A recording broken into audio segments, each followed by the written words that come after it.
And welcome back. It is now time for the Capitol Report. I am Justin Daugherty. Alongside me, Capitol Beat OK's Pat McGuigan. Now, Pat, starting off, one of the most discussed topics ever since session ended, Common Core. You've been following the Department of Education's process with Common Core, where they're going to go after session. Now, where do they stand right now?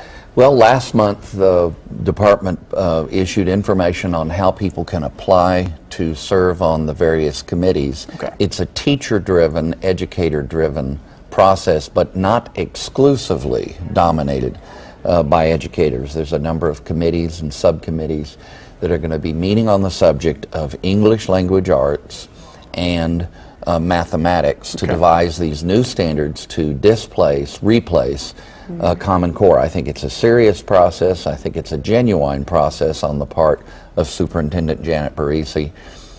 Touched base with her briefly about 2 weeks ago, and then this week talked at a little greater length with her press guy, Phil Backrack, former colleague in the news business.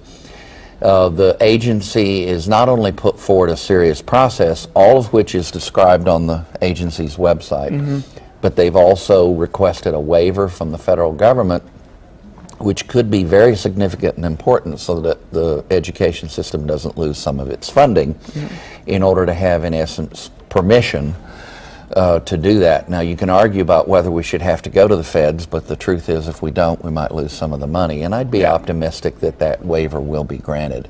So I just encourage people that are concerned about it, especially teachers, to take part in the process. Okay. Now, switching topics fairly drastically, we've heard a lot about it nationwide, but the persecution of Christians, especially in Iraq with ISIL. But this topic has actually been hitting a little bit closer to home here in Oklahoma. Yeah, there's a group called Voice of the Martyrs, and I'll talk about them in just a second, out of Bartlesville.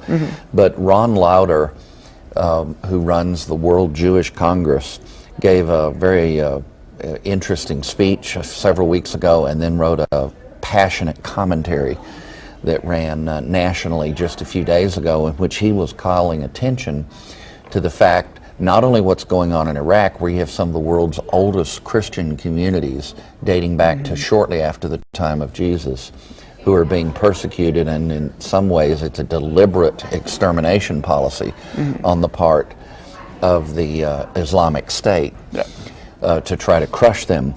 Then you have, basically they want to remove from Iraq Shiites, Muslims, Christians, Kurds. It's a very terrible situation. Brad Phillips, an old friend of mine that runs the Persecution Project, as well as Voice of the Martyrs, another group out of Bartlesville, have been calling worldwide attention to these issues. It got a real boost from Lauder's speech, and the Pope has begun to talk about it.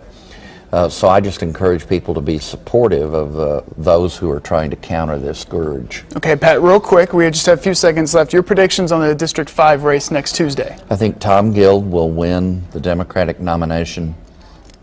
That'll be a surprise part two in some ways. I think he will defeat Al McCaffrey. And then finally, I think that the Steve Russell versus Patrice Douglas is a bit closer than people think it is.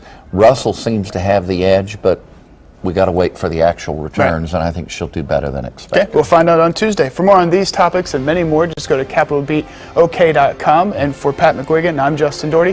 Have a great weekend.